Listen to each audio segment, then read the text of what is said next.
ਤੁਸੀਂ ਸੁਣ ਰਹੇ ਹੋ ਪੰਜਾਬੀ ਰੇਡੀਓ USA ਤੇ ਸਿੱਖ ਇਤਿਹਾਸ ਦੇ ਵਿੱਚ ਅੱਜ ਦਾ ਦਿਨ। ਅੱਜ 4 ਫਰਵਰੀ ਹੈ।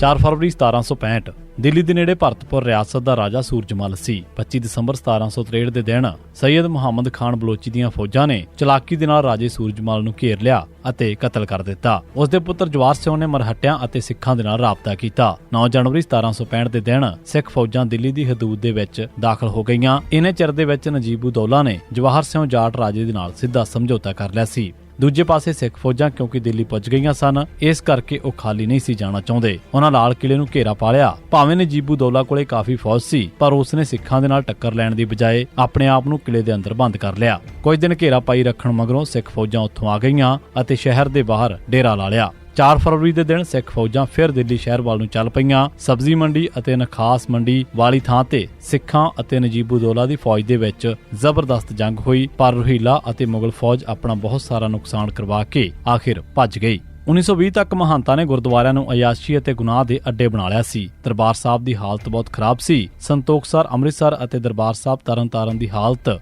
ਹੋਰ ਵੀ ਭੈੜੀ ਸੀ। ਅੰਮ੍ਰਿਤਸਰ ਅਤੇ ਤਰਨਤਾਰਨ ਦੋਹਾਂ ਨਗਰਾਂ ਦੇ ਗੁਰਦੁਆਰੇ ਸਰਬਰਾ ਅਰੂੜ ਸਿੰਘ ਦੇ ਮਤਹਿਤ ਸਨ। ਸੰਤੋਖਸਰ ਦਾ ਹਾਲ ਤਾਂ ਇਹ ਸੀ ਕਿ 4 ਫਰਵਰੀ 1918 ਨੂੰ ਮਿਊਨਿਸਪਲ ਕਮੇਟੀ ਅੰਮ੍ਰਿਤਸਰ ਨੇ ਮਤਾ ਪਾਸ ਕੀਤਾ ਕਿ ਸਫਾਈ ਨੂੰ ਨਜ਼ਰ ਦੇ ਵਿੱਚ ਰੱਖ ਕੇ ਸੰਤੋਖਸਰ ਸਰੋਵਰ ਨੂੰ ਪੂਰ ਦਿੱਤਾ ਜਾਵੇ। ਬਾਅਦ ਦੇ ਵਿੱਚ ਇਹ ਮਤਾ ਵਾਪਸ ਲੈ ਲਿਆ ਗਿਆ। ਸੰਤੋਖਸਰ ਸਰੋਵਰ ਦੇ ਵਿੱਚ ਲੋਕਾਂ ਦੀਆਂ ਨਾਲੀਆਂ ਦਾ ਪਾਣੀ ਪੈਂਦਾ ਸੀ। ਲੋਕ ਕੱਪੜੇ ਵੀ ਧੋਂਦੇ ਸਨ ਅਤੇ ਹਲਵਾਈ ਆਪਣੇ ਬਰਤਨ ਉੱਥੇ ਸਾਫ਼ ਕਰਿਆ ਕਰਦੇ ਸਨ।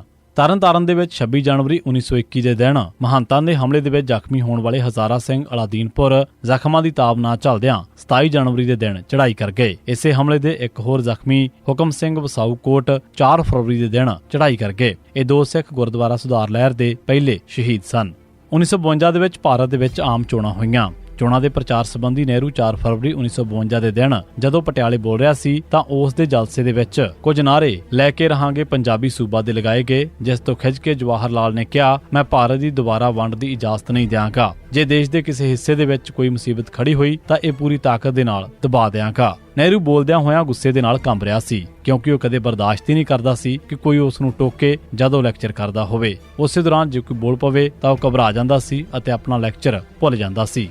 2 ਫਰਵਰੀ 1986 ਦੇ ਦਿਨ ਨਕੋਦਰ ਦੇ ਵਿੱਚ ਕੁਝ ਸ਼ਰਾਰਤੀਆਂ ਨੇ ਤੇ ਕੱਟੜਪੰਥੀਆਂ ਨੇ ਗੁਰੂ ਨਾਨਕ ਮੁਹੱਲਾ ਗੁਰਦੁਆਰੇ ਦੇ ਵਿੱਚ ਅੱਗ ਲਾ ਦਿੱਤੀ, ਜਿਸ ਦੇ ਨਾਲ 5 ਬੀੜਾਂ, ਰੁਮਾਲੇ ਅਤੇ ਦਰੀਆਂ ਸੜ ਗਈਆਂ। ਇਸ ਦੇ ਅਗਲੇ ਦਿਨ ਸਿੱਖ ਸਟੂਡੈਂਟਸ ਫੈਡਰੇਸ਼ਨ ਦੇ ਸੱਦੇ ਤੇ ਸਿੱਖਾਂ ਨੇ ਹੜਤਾਲ ਕੀਤੀ ਅਤੇ ਜਲੂਸ ਕੱਢਿਆ। ਇਹ ਪ੍ਰੋਟੈਸਟ 4 ਫਰਵਰੀ ਨੂੰ ਫੇਰ ਹੋਏ। 4 ਫਰਵਰੀ ਦੇ ਦਿਨ ਜਦੋਂ ਕਾਲਜ ਦੇ ਸਟੂਡੈਂਟ ਜਲੂਸ ਕੱਢ ਰਹੇ ਸਨ ਤਾਂ ਬਰਨਾਲੇ ਦੀ ਪੁਲਿਸ ਨੇ ਗੋਲੀਆਂ ਚਲਾ ਕੇ 4 ਸਿੱਖ ਮਾਰ ਦਿੱਤੇ ਅਤੇ 9 ਬੁਰੀ ਤਰ੍ਹਾਂ ਦੇ ਨਾਲ ਜ਼ਖਮੀ ਹੋਏ। ਮਰਨ ਵਾਲੇ ਖਾਲਸਾ ਕਾਲਜ ਜਲੰਧਰ ਦਾ ਹਰਮਿੰਦਰ ਸਿੰਘ, ਪਿੰਡ ਰਾਮਗੜ੍ਹ ਦਾ ਬਲਬੀਰ ਸਿੰਘ, ਪਿੰਡ ਲਿਤਰਾ ਦਾ ਹਰਬਿੰਦਰ ਸਿੰਘ ਅਤੇ ਪਿੰਡ ਗੋਰਖੀਆਂ ਦਾ ਝਲਮਣ ਸਿੰਘ ਸਨ। ਇਹਨਾਂ ਹੀ ਨਹੀਂ ਬਲਕਿ ਇਹਨਾਂ ਦੀਆਂ ਲਾਸ਼ਾਂ ਵੀ ਵਾਰਸਾਂ ਨੂੰ ਦੇਣ ਦੀ ਬਜਾਏ ਇੰਸਪੈਕਟਰ ਹਰਦੇਵ ਸਿੰਘ ਨੇ ਆਪ ਹੀ ਸੰਸਕਾਰ ਕੀਤਾ।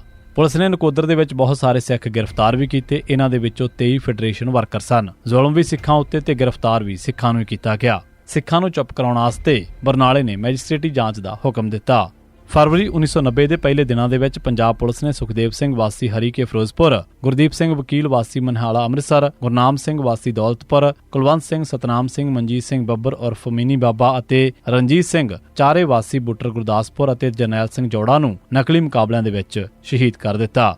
ਫਰਵਰੀ 1991 ਦੇ ਪਹਿਲੇ 3 ਦਿਨਾਂ ਦੇ ਵਿੱਚ ਪੰਜਾਬ ਪੁਲਿਸ ਨੇ ਹਰਨੇਕ ਸਿੰਘ ਨੇਕੀ ਵਾਸੀ ਬੱਦੋਵਾਲੀ, ਅਵਤਾਰ ਸਿੰਘ ਵਾਸੀ ਗੋਰਖਾ ਰੰਗੀਆਂ, ਗੁਰਮੇਜ ਸਿੰਘ ਗੇਜਾ ਵਾਸੀ ਮੁੱਠੀਵਾਲ, ਮਹਿੰਦਰ ਸਿੰਘ ਵਾਸੀ ਰਸੂਲਪੁਰ, ਪ੍ਰੋਫੈਸਰ ਬਲਦੇਵ ਰਾਜ ਸਿੰਘ ਗੁਰੂ, ਹਰਿੰਦਰ ਸਿੰਘ ਬੰਟੂ ਵਾਸੀ ਕੁੜੀਵਾਲ, ਤੀਰਥ ਸਿੰਘ ਪੁੱਤਰ ਜਥੇਦਾਰ ਗਿਆਨ ਸਿੰਘ ਵਾਸੀ ਵਰਪਾਲ ਖੁਰਦ, ਮੇਜਰ ਸਿੰਘ ਚੁੱਗ ਵਾਸੀ ਭਿੱਖੀਵਿੰਡ ਤਰਨਤਾਰਨ, ਜਗੀਰ ਸਿੰਘ ਵਾਸੀ ਦਿੱਲੀ ਧਾਰੀਵਾਲ ਸੋਈਆਂ, ਬਲਦੇਵ ਸਿੰਘ, ਰਵਿੰਦਰ ਸਿੰਘ ਸੱਤੋਵਾਲ, ਪ੍ਰਤਾਪ ਸਿੰਘ ਢਪਈ, ਅਮਰਜੀਤ ਸਿੰਘ ਉਰਫ ਸਾਹਿਬ ਸਿੰਘ ਚੰਦੀ, ਗੁਰਚਰਨ ਸਿੰਘ ਧੀਰਾ ਵਾਸੀ ਪਾਤੜਾ ਫਿਰੋਜ਼ਪੁਰ, ਗੁਰਦਿਆਲ ਸਿੰਘ ਜੰਗ ਚਟਾਲਾ, ਮੇਜਰ ਸਿੰਘ ਮਲਮੋਰੀ, ਗੁਰਪਾਲ ਸਿੰਘ ਰੰਘੇੜੀ, ਪਰਮਜੀਤ ਸਿੰਘ ਪੰਮਾ ਕੁੱਲਾ ਸੋਢੀਵਾਲਾ ਨੂੰ ਨਕਲੀ ਮੁਕਾਬਲਿਆਂ ਦੇ ਵਿੱਚ ਸ਼ਹੀਦ ਕਰ ਦਿੱਤਾ ਗਿਆ।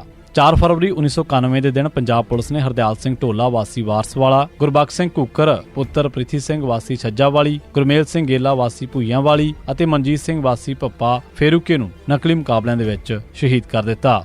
4 ਫਰਵਰੀ 1992 ਦੇ ਦਿਨ ਸੁਖਦੇਵ ਸਿੰਘ ਪੁੱਤਰ ਮੰਗਲ ਸਿੰਘ ਵਾਸੀ ਬਲੱਗਣ ਸਦਰ ਜ਼ਿਲ੍ਹਾ ਗੁਰਦਾਸਪੁਰ ਨੂੰ ਪੁਲਿਸ ਨੇ ਨਕਲੀ ਮੁਕਾਬਲੇ ਦੇ ਵਿੱਚ ਸ਼ਹੀਦ ਕਰ ਦਿੱਤਾ। 4 ਫਰਵਰੀ 1993 ਦਿਨ ਸੁਖਜੀਤ ਸਿੰਘ ਪੁੱਤਰ ਹਰਪਾਲ ਸਿੰਘ ਵਾਸੀ ਰਾਜੋ ਮਾਜਰਾ ਜ਼ਿਲ੍ਹਾ ਸੰਗਰੂਰ, ਮਨਿੰਦਰ ਸਿੰਘ ਅਤੇ ਰਜਿੰਦਰ ਸਿੰਘ ਲਾਡੀ ਨੂੰ ਪੁਲਿਸ ਨੇ ਨਕਲੀ ਮੁਕਾਬਲੇ ਦੇ ਵਿੱਚ ਸ਼ਹੀਦ ਕਰ ਦਿੱਤਾ। 4 ਫਰਵਰੀ 2012 ਦੇ ਦਿਨ ਬਾਦਲ ਸਰਕਾਰ ਨੇ ਅਦਾਲਤ ਦੇ ਵਿੱਚ ਹਲਫੀਆ ਬਿਆਨ ਦਰਜ ਕਰਾ ਕੇ ਸਰਸਾ ਦੇ ਸੌਦਾ ਸਾਧ ਗੁਰਮੀਤ ਰਾਮ ਦੇ ਖਿਲਾਫ ਗੁਰੂ ਗੋਬਿੰਦ ਸਿੰਘ ਜੀ ਦਾ ਸਾਂਗ ਉਤਾਰਨ ਸੰਬੰਧੀ ਦਰਜ ਹੋਇਆ ਕੇਸ ਖੁਰਦ-ਬੁਰਦ ਕਰਨ ਵਾਸਤੇ ਕੇਸ ਵਾਪਸ ਲੈਣ ਦੀ ਦਰਖਾਸਤ ਦਿੱਤੀ, ਪਰ ਲੋਕਾਂ ਦੇ ਰੌਲਾ ਪਾਉਣ ਤੇ ਇਹ ਸਾਜ਼ਿਸ਼ ਵਿੱਚੇ ਧਰੀ ਰਹਿ ਗਈ। ਮਗਰੋਂ 7 ਅਗਸਤ 2014 ਦੇ ਦਿਨ ਬਾਦਲ ਸਰਕਾਰ ਦੀ ਸਾਜ਼ਿਸ਼ ਹੇਠ ਅਦਾਲਤ ਦੇ ਵਿੱਚੋਂ ਸੌਦਾ ਸਾਧ ਨੂੰ ਬਰੀ ਕਰਵਾ ਦਿੱਤਾ ਗਿਆ। 4 ਫਰਵਰੀ 2014 ਦੇ ਦਿਨ ਬਰਤਾਨੀਆ ਦੇ ਫੋਰਨ ਸੈਕਟਰੀ ਵਿਲੀਅਮ ਹੇਗ ਨੇ ਬਰਤਾਨਵੀ ਪਾਰਲੀਮੈਂਟ ਦੇ ਵਿੱਚ ਮੰਨਿਆ ਕਿ ਜੂਨ 1984 ਦੇ ਦਰਬਾਰ ਸਾਹਿਬ ਦੇ ਹਮਲੇ ਸੰਬੰਧੀ ਬਰਤਾਨੀਆ ਨੇ ਸਿਰਫ ਸਲਾਹ ਦਿੱਤੀ ਸੀ ਅਤੇ ਫੌਜੀ ਮਦਦ ਨਹੀਂ ਸੀ ਦਿੱਤੀ। ਇਹ ਸੀ ਸਿੱਖ ਇਤਿਹਾਸ ਦੇ ਵਿੱਚ 4 ਫਰਵਰੀ ਦਾ ਦਿਨ। ਤੁਸੀਂ ਸੁਣਦੇ ਰਹੋ ਪੰਜਾਬੀ ਰੇਡੀਓ USA।